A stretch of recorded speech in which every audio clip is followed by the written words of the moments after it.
Hey everyone, my name is Jessica. Thanks, Joe. We are here today with Joe DeMeo, who received a face and bilateral hand transplant.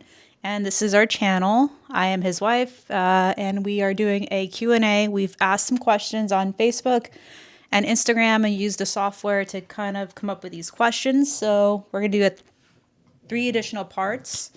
So this will be the second part. We posted one Q&A already. So are you ready? Yeah, I'm ready. All right, Joe did not review these questions beforehand. First question is, how do you stay positive despite everything you've been through? I would say I was a naturally positive person before my accident, so that kind of helped me. I was always like the happy-go-lucky kind of guy. I was always the fun friend to be around. Always happy, doing my own thing, all that stuff. And then I got into accident, so that helped me out. Obviously, I was sad on days. I'm not always positive. I just post positive things, and yeah, so I was just naturally positive. So the accident didn't change your positive mindset at all? It built it. It built more character, I'd say, more maturity. What do you think built that character and the maturity? Was being alone in the hospital or experiencing what you experienced? Experience by experience, talking to the nurses, mostly the nurses around me, PTs around me, OTs. I would say the OT and PT were the biggest talkers because that's, all I do is joke around with them. Especially the OT because my fingertips were chopped off, so wasn't much for me to do there except talk and joke around. And she just wrapped my hands with Coban. And then, yeah, so just asking questions, learn from their mistakes. I think that's a big thing. Yeah. All right. Question number 2. What was the most challenging part of your journey so far? I'd say the most challenging part of my journey is, dealing with the pain, especially after the surgery, dealing with pain and working out on top of that. And yeah, just dealing with nerve pain while working out with occupational therapy. Would you say nerve pain is the worst part of your pain so far? Nerve pain is the only pain I had so far. And in the burn unit, they had me on a lot of medications that I had no clue I was on. I was just loopy, joke around the burn unit. So just itchiness and just, sticky with all the bandages. It was uncomfortable. But then with the transplant, it's all nerve pain. That's bad. And if you have go through nerve pain, you know what it's like. Just random shooting pain out of nowhere. And you really can't cry about it. If you're at Trader Joe's and it starts shooting, you can't really complain. You just have to go through it. Yeah. So that leads to the next question. Joe, do you experience any phantom pain? No phantom pain. No, I wouldn't consider nerve pain phantom pain, especially when my fingertips were amputated off. I had no pain like that, just itchiness. All right. Question number 4. Has your perspective on life changed after the transplant? My perspective on life changed after my accident. I would say a lot more after the accident because basically back to ground zero after the accident because I didn't move back with my parents. Basically a 20-year-old child. My mom had to take care of me. That's not fun because I was pretty independent, really independent. And then now my mom has to take care of me again, all over. I'm sure she didn't want to do that either because, she retired as a mom at 18 when I turned 18. So, it's not fun for anyone. And so, yeah, that changed a lot. So it just made you what did it change exactly? Just my mindset on like slowing down, chill out more. Because I was really a workaholic. I was work myself to the grave. And yeah, just chill out more and relax. Learn to chill out because it's hard to chill out. Just learn it. And you were only 19 or had just turned 20 when the accident happened? Yeah, my birthday is June 12th, and the accident was July 10th or 11th. So I just turned 20. So I think the way you were was how many 20-year-olds act and how their mindset is. So I don't think that was any different than most 20-year-olds, but definitely made you grow up a lot. Question number 5. How does Jessica support you emotionally through everything? Uh, I don't really tell her my emotions. I think that's just a guy thing. I don't tell her my emotions, but physically she helps me out and other things, cooking, clothes, laundry, all that stuff. In the hospital, does it help when I'm there? Yeah, it helps when you're there when you bring me food because the hospital food went downhill, like really badly downhill. If I would take pictures, it looks like dog food, and that's you can't heal on that kind of food. One time I ordered salmon and it was overcooked. It was like a tire, and yeah, it's the hospital food. You can't survive on hospital food. It's bad. I agree. You need a lot of protein to heal. All right. Question number 6.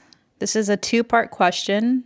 Joe, do you have any sensation in your hands and face, and how is your vision? I have a lot of sensation in my hands, so if I'm looking at something, I can feel the texture.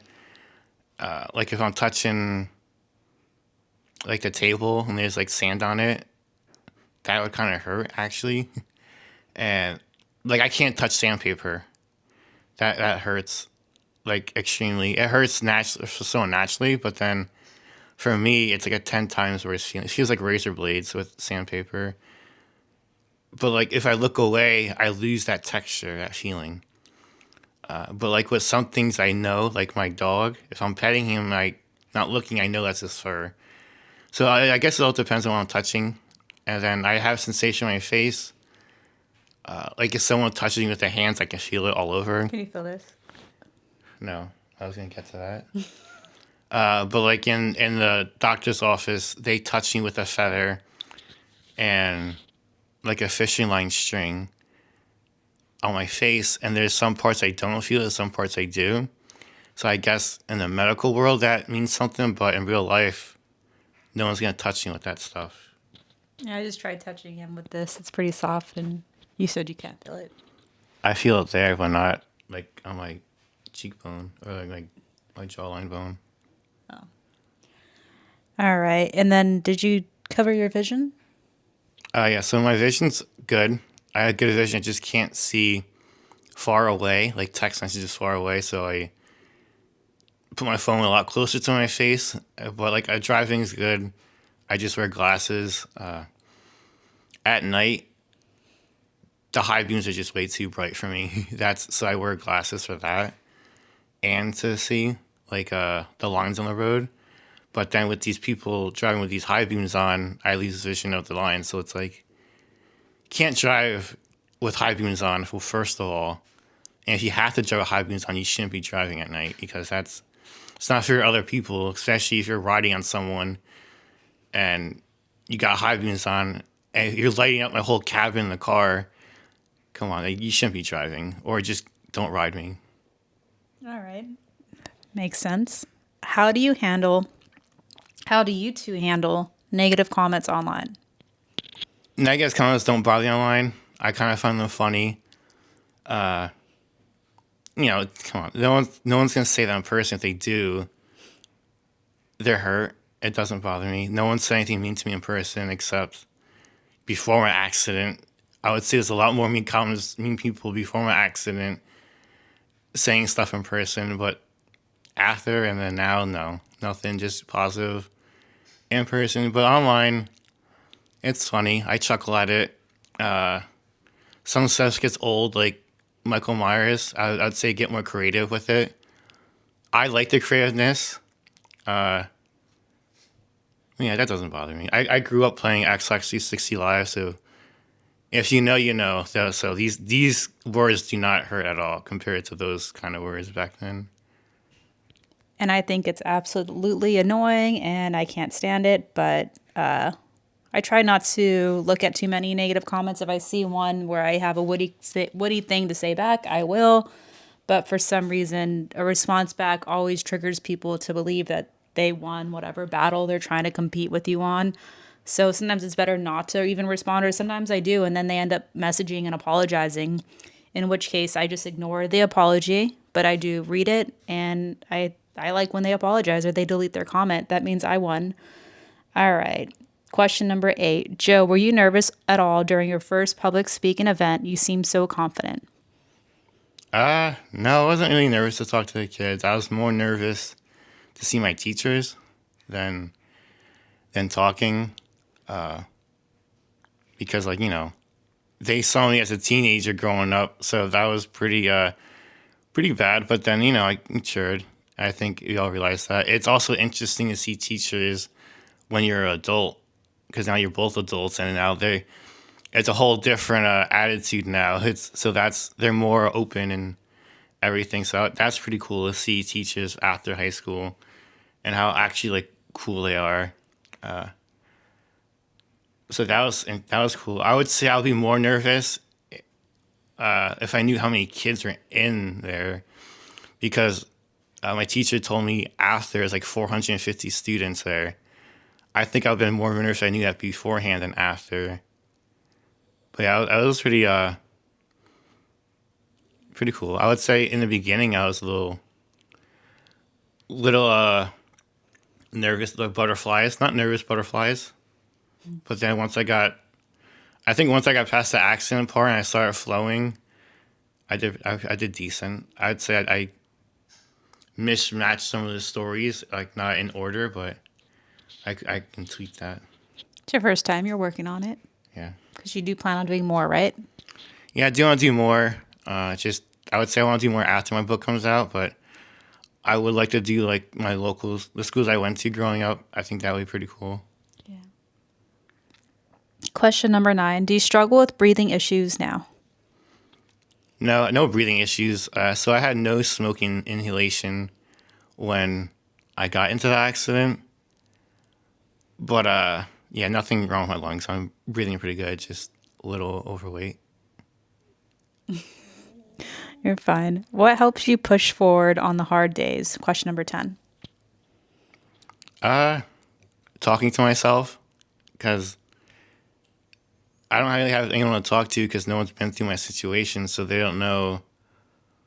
They don't know what it is, what I'm going through, and if I say it, they're kind of stunned or like shocked, like, "Oh, I didn't know you're going through that," and now it's just an awkward silence after that. So it's like I just keep it to myself. I talk to myself when no one's around. Help me like just get it out in the open, and I just kind of figure it out on my own. Talking to yourself helps.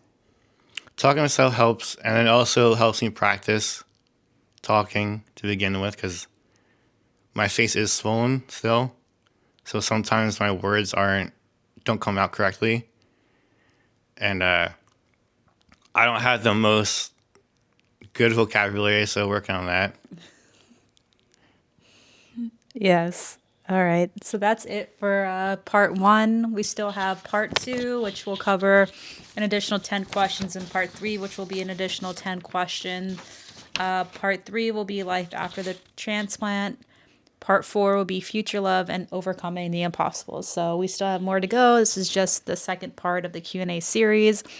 And like I said, these are just questions that people have asked on Instagram and Facebook. So we're putting it together on YouTube. Thank you. All right, thank you.